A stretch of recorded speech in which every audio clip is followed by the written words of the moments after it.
ஒரு ஊரில் ஒரு புத்திசாலி காக்கா வாழ்ந்து வந்துச்சு.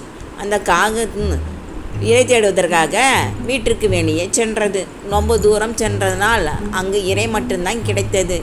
தண்ணீர் எங்கேயுமே கிடைக்கவே இல்லை. பறந்து வந்தது. ரொம்ப களைத்தும் போனது. எங்கேயுமே தண்ணி கிடைக்கிறனால் ரொம்ப சோர்ந்து போனது. ஐயையோ, நம்மளுக்கு இன்னைக்கு தண்ணியே கிடைக்காதா, கா கா என்று கத்தியது.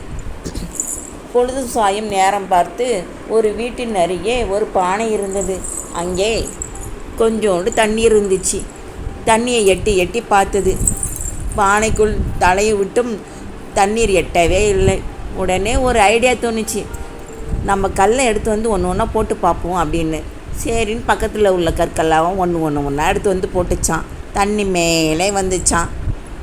அப்பாடா, தண்ணி வந்துடுச்சின்னு சொல்லிட்டு தாகம் தீர குடித்து முடித்ததாம். அப்பாடா, ரொம்ப தாகமாக இருந்துச்சு. நம் தாகம் தீர்ந்துச்சின்னு சொல்லிட்டு குடிச்சிட்டு உற்சாகத்துடன் மீண்டும் பறந்து போச்சான். இதுலேருந்து என்ன தெரியுது குழந்தைகளே? விடாமுயற்சி எப்போதுமே என்ன பண்ணோம்? வெற்றியை தான் தரும். எப்போதுமே நாம் சோர்ந்து போகக்கூடாது. கிடைக்காதுன்னு விட்டுட்டும் வரக்கூடாது. தொடர்ந்து முயற்சி செய்தால் வெற்றி உங்களை தேடி வரும்.